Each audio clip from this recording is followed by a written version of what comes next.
Acabou de sair uma entrevista lendária e inspiradora de Eiichiro Oda, o autor de One Piece, com revelações bombásticas sobre sua vida e obra. Informações dos bastidores, de sua família, infância, seu início de carreira, seus mangás favoritos, o segredo do sucesso na Jump, até Ecchi e, claro, sobre One Piece. Entre inspirações, restrições familiares, sonhos escondidos, primeiras derrotas e finalmente sua estreia, a jornada de Oda é marcada por paixão, disciplina e por um desejo muito simples: contar uma história capaz de transmitir a mesma empolgação que ele sentia quando criança ao virar as páginas de um mangá. Eu sou o Lipe e nesse vídeo eu vou trazer para vocês o conteúdo dessa entrevista incrível que saiu na nova edição da One Piece Magazine. Vamos levantar o tópico que ele estava comentando e reproduzir as próprias falas de Eiichiro Oda. Então vai ser narrado em primeira pessoa com as respostas do homem. Deu um trabalhão pra caramba pra lançar esse vídeo ainda hoje, então cara, mergulha esse dedo no like, deixa aquele like que ajuda pra caramba, se inscreve no canal também e a partir de agora, meu querido, você vem comigo e é claro, com Eiichiro Oda.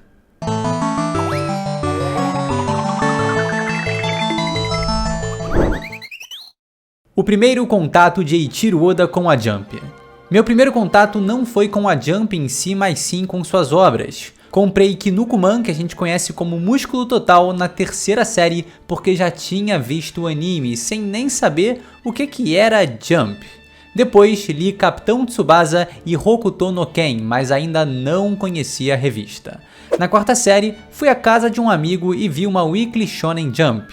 Nessa edição, estava o capítulo 2 de Dragon Ball. Fiquei impressionado com a arte e surpreso ao ver que Kinnikuman, Capitão Tsubasa e Hokuto no Ken estavam todos ali. Comprar uma revista me permitia ler vários dos meus mangás favoritos, então comecei a comprar a Jump regularmente. Por isso, até hoje digo, a Jump precisa ter 3 pilares de séries, porque as crianças querem sentir que estão levando vantagem, que estão comprando uma revista onde podem ler 2, 3, 4 histórias que são apaixonados. Meu primeiro volume de Músculo Total foi o 8, porque só podia comprar um por mês. Escolhi o que tinha mais super-heróis na capa.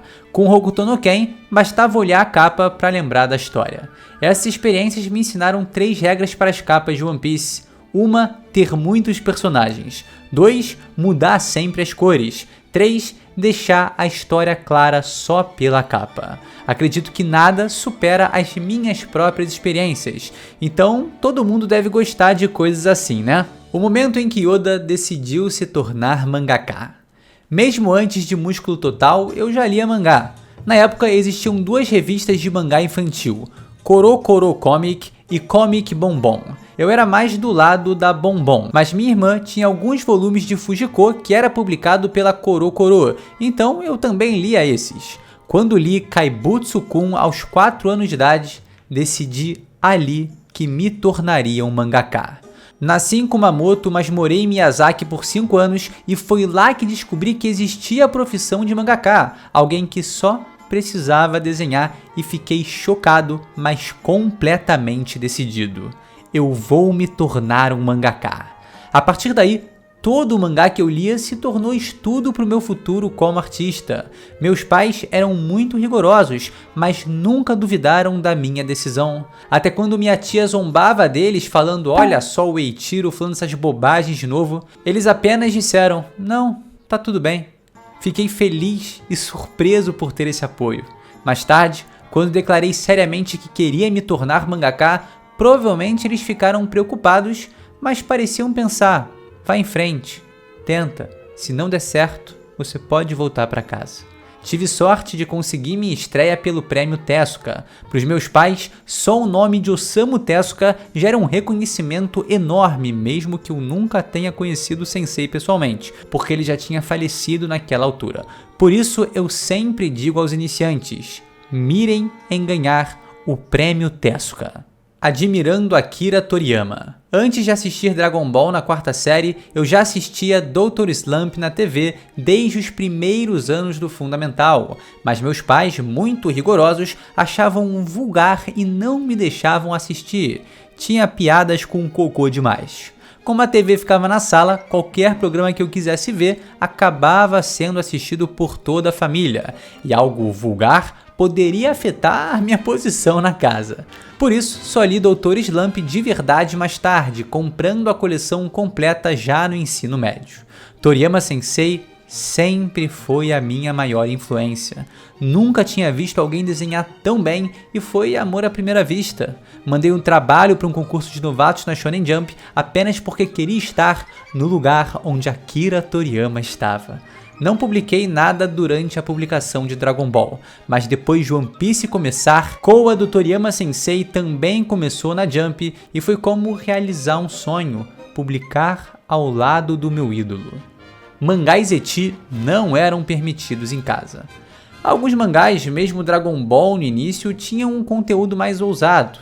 Não podia trazer esse tipo de volume para casa porque minha família perceberia e eu queria ler essas partes. Então resisti a comprar títulos ecchi como Kimaguri Orange Road, Wingman, Cat's Eye, Seed Hunter, Bastard e outros. Mas lia tudo na Jump guardando as imagens na memória porque eu queria muito, mas precisava me controlar para não parecer um pervertido aos olhos da minha família. As séries da Jump que viciaram Eiichiro Oda.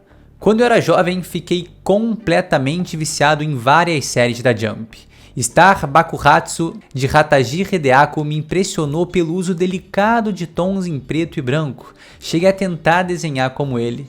Também gostava muito de Tomizawa Jun e especialmente Aspirin Dandy. Quando JoJo's Bizarre Adventure começou, fiquei maravilhado. Eu sabia que ali estava começando algo grandioso, muito especial. E quase ao mesmo tempo, Akaten Teacher de Kazugaya Keishi me chocou. O protagonista era só um velho qualquer. Tsuide ni Tonchinkan era absurdamente engraçado e o visual do seu protagonista ainda mais absurdo. Naquela época, os personagens da Jump tinham faces únicas e sem internet, os aspirantes precisavam confiar no próprio estilo, o que naturalmente gerava uma particularidade nos seus desenhos. Hoje em dia, a internet muda tudo isso, mas eu ainda amo essa energia e individualidade. Roku Denashi Blues de Morita Masanori me deixou abalado desde o one shot de estreia. Quando a série começou, fiquei impressionado que ele manteve o nível tão alto por 10 anos. Demomotaro de Niwao Makoto me mostrou o valor da individualidade nos personagens. Lembro até hoje de ler uma edição na casa do meu professor de educação física que foi muito generoso em me deixar levar a revista para casa. Essa memória ficou marcada para mim. Kami-sama wa Soufpao de Maruyama Shindoo foi a primeira vez que senti emoção de verdade com o mangá. E depois disso, fui até ler sua obra anterior, Sora no Canvas, que também me influenciou muito. Kyoryu da Kikō me impressionou por contar uma história inteira apenas com dinossauros 100 anos. Isso acabou me influenciando quando desenhei o arco de Little Garden em One Piece. Outras séries de mangá que você se viciou, mas que não eram da Jump. Akira de Otomo Katsuhiro. Foi o mais chocante, foi revolucionário. Eu só li uma vez quando estava no ensino médio. Os volumes de Akira eram enormes, grossos, e cada um custava mais de 1000 ienes. Mesmo assim, eu simplesmente tinha que ler. Naquela época, minha mesada já tinha aumentado um pouco, então consegui comprar o primeiro volume e foi simplesmente incrível. Antes que eu percebesse, eu já tinha comprado a série inteira de uma vez. Entre os mangakás da minha geração, acho que não existe ninguém que não tenha passado por Akira. Parte disso é porque foi um enorme boom, mas mais do que isso, os desenhos eram simplesmente bons demais. Tinha absolutamente tudo desenhado ali. Como é que você desenha fogo? Como é que você desenha gelo? Como é que você desenha explosões? Sempre que você ficar perdido, basta dar uma olhada em Akira para encontrar a resposta. No segundo ano do Fundamental, conheci Nakao, o primeiro amigo que realmente desenhava mangá e enviava trabalhos para as revistas. Observando ele, comecei a perceber o caminho concreto para me tornar profissional. Antes, eu só fazia desenhos soltos, mas Nakao me ensinou coisas básicas, como comprar papel de manuscrito e que tinta usar, e pela primeira vez percebi: para desenhar mangá é preciso criar uma história. Ainda assim, eu desenhava de forma despreocupada e enviava meus trabalhos para a Hoop Step Award da Jump sem muito compromisso. Depois de algumas derrotas, recebi uma ligação dizendo que meu trabalho chegou à seleção final e pediram para eu enviar um storyboard. Na hora, eu não sabia o que dizer e simplesmente ignorei. Mesmo assim, meu nome acabou sendo impresso na página de resultados da Jump e eu fiquei muito feliz. Orgulhosamente mostrei aos meus amigos que também ficaram animados, até perceber que o grande vencedor do prêmio era Isuta Kyosuke, e todos acharam que era meu pseudônimo. Fiquei chocado na hora, ainda mais porque o mangá dele era realmente engraçado. Quem diria que anos depois eu acabaria publicando uma série ao lado dele na Shonen Jump. Aos 17 anos, Prêmio Tezuka e minha estreia. Em 1991, meu trabalho Wanted recebeu o Prêmio Tezuka de menção semi-honrosa, e foi aí que minha carreira como mangaka começou. Naquela época, eu usava o pseudônimo Tsukiri Mizu Kikindō para não me revelar e não mostrar nada de incompleto aos meus pais. Eu queria surpreendê-los ao me tornar repentinamente um profissional. Já que meu colégio nem sequer tinha aula de artes, provavelmente ninguém sabia que eu desenhava tão bem. Então, quando eles descobriram sobre One Piece, a primeira coisa que devem ter pensado foi: "Quê? Esse cara sabia desenhar assim?" Depois disso, me mudei para Tóquio e virei assistente de Kaitani Shinobu Sensei, autor de Liar Game. Naquela época, um volume compilando os vencedores do Prêmio Tezuka incluiu Wanted com comentários positivos, exceto por Leiji Matsumoto Sensei, autor de Galaxy Express 999, que criticou dizendo que minha arte não parecia ocidental o suficiente. Na época eu fiquei bastante irritado, mas depois, ao conhecer suas obras, percebi que ele era incrível, especialmente em Gun Frontier. Aprendi a respeitar profundamente Matsumoto Sensei e também o seu talento. Seus dias como assistente. Trabalhei como assistente fixo para 3 mangakas: Kaitani Shinobu, Tokuhiro Masaya, o autor de Jungle King Tarchan, e também Watsuki Nobuhiro, autor de Rurouni Kenshin. Com Kaitani Sensei, tudo era novidade. Foi lá que usei papel profissional pela primeira vez e percebi a diferença absurda em relação ao papel barato que eu usava. Com Tokuhiro Sensei, aprendi a não usar linhas muito finas em primeiro plano. Já no estúdio de Watsuki Sensei, pratiquei rachuras em prédios, aprendi a engrossar linhas para dar mais impacto e comecei a gostar de desenhar com liberdade. De Kaitani, aprendi a mentalidade de desenhar. De Tokuhiro e de Watsuki, as técnicas concretas. Também trabalhei como helper em outras obras, mas no estúdio de Asami Sensei, autor de Wild Ralph, o ambiente era ótimo, mas pararam de me chamar porque eu conversava demais. Pedi outra chance, prometendo não ser barulhento, e eles me aceitaram de volta. Trabalhando também como assistente, conheci Konomi Takeshi, autor de The Prince of Tennis, que naquela época era muito estoico, além de Kazu Hajime, autor de Mind Assassin, e Higuchi Daisuke, autor de Whistle, com quem eu saía bastante, até pro karaokê. Eu estava sempre ansioso para experimentar diferentes locais de trabalho e dizia: se você algum dia precisar de uma mão extra, é só me chamar. Ajudava colegas, além de dar assistência a autores novatos sempre que pediam. Uma vez fiquei na pousada Kantsumi da Shueisha, onde assistir TV custava 100 ienes por hora e o banheiro ficava ao lado da sala de trabalho. Quando tive dor de barriga ali, prometi a mim mesmo que no meu próprio estúdio, banheiro e sala de trabalho deveriam ser separados. Essa experiência desconfortável acabou virando uma lição útil. Meu tempo como assistente foi muito divertido, quase como uma excursão escolar. Observar o Atsuki Sensei desenhando em silêncio e depois sair para rir e conversar com os meus colegas me mostrou que o caminho que eu precisava seguir estava ali e que esses dias com os amigos que compartilhavam os mesmos sonhos que eu eram a minha juventude. Momentos que jamais se repetiriam. Sua estreia repentina na revista principal. Enquanto eu vivia minha vida divertida como assistente, meus próprios mangás continuavam sendo rejeitados e rejeitados. Depois que Monsters foi publicado em 1994, só vieram fracassos. No limite, finalmente usei a minha arma secreta, um mangá de piratas. Criei Romance Dawn versão 1 e 2 anos depois ele foi publicado na revista especial de verão de 1996, ficando em terceiro lugar na pesquisa dos leitores. Isso abriu o caminho para uma chance incrível na seção principal da Jump. um one-shot de 45 páginas que meu editor disse que precisava ser feito em apenas 2 semanas. Eu disse imediatamente, eu vou fazer. Com a ajuda dos meus assistentes, trabalhamos de maneira insana e criamos Romance Dawn versão 2. Como não dava tempo de desenvolver algo grande, fiz uma história que começasse e terminasse em um navio. Foi um verdadeiro caos, mas conseguimos terminar a tempo. E o alívio de não deixar um buraco nessa edição da Jump foi enorme. A partir dali, percebi que oportunidades podem surgir do nada e é preciso convicção para agarrá-las. Comecei a pensar no nome One Piece e mesmo com algumas rejeições, finalmente, um ano depois, a serialização começou. O mainstream do mangá da Jump é...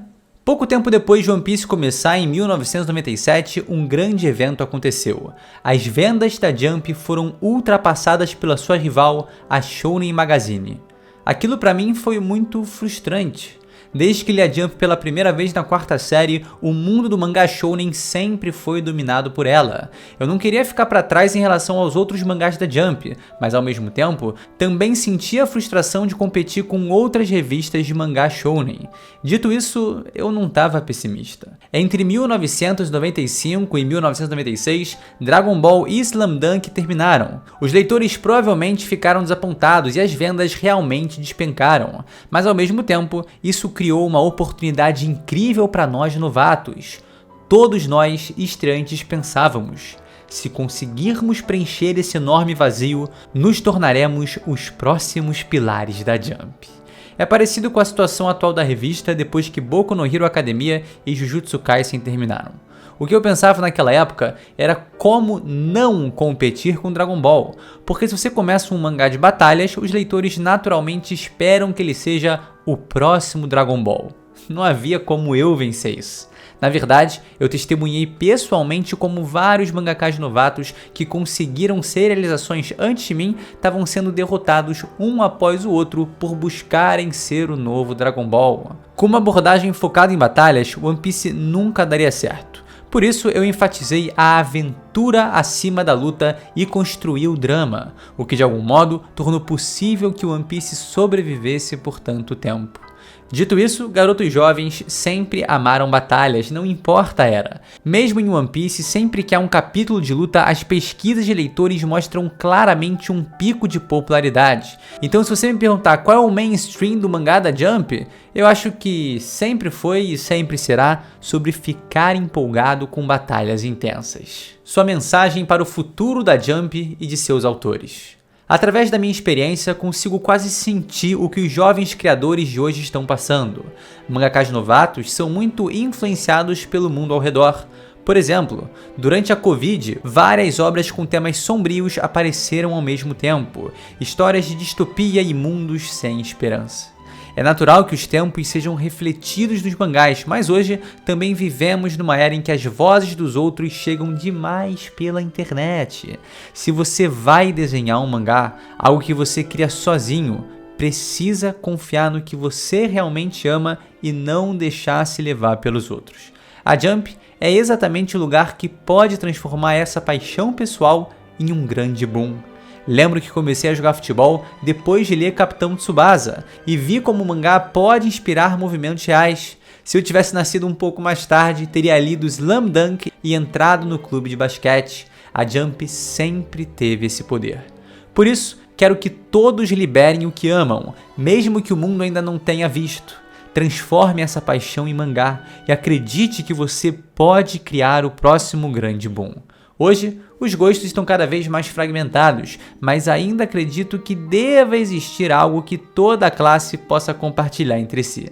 Lembro que quando eu mudei de escola, a primeira coisa que meu colega me disse foi: "Você lê a Jump?" A revista me deu amigos e pode ser essa ferramenta para outros também. Eu quero que a Jump continue sendo essa revista que conecta pessoas e que venda bem. Para isso, são necessários novos pilares criados por autores novatos. Se houver 3 pilares fortes, as crianças vão pensar: a Jump vale a pena. E assim, continuarão comprando a revista. Eu sei que por trás dessa entrevista tem um dedinho da Shueisha ali tentando fomentar novos mangakás, porque One Piece eventualmente vai acabar e é um pilar de 3 décadas. Mas eu acho impossível ler, ouvir todas essas palavras do Oda e não se sentir tocado de alguma forma. A história dele é muito inspiradora e ter todos esses detalhes contados dessa maneira trazem uma proximidade com um autor que a gente não vê toda hora, né? A busca pelo sonho, as batalhas do dia a dia, os obstáculos, desafios, tem uma identificação muito forte e eu realmente espero que essas palavras do Oda e a sua história, tanto de vida como One Piece, sejam fruto para sua própria inspiração. Para você aí tá pronto para aproveitar a próxima oportunidade que surgir na sua vida. Para você tirar da cabeça uma ideia maravilhosa e finalmente jogá-la no papel. Esse, meu querido, foi o vídeo. Eu espero que você aí tenha gostado, tá? E óbvio, mergulha esse dedo no like. Se inscreve no canal para se juntar a essa tripulação. E a gente se vê, sem sombra de dúvidas, você sabe aonde. Num próximo vídeo. É isso, galera. Valeu!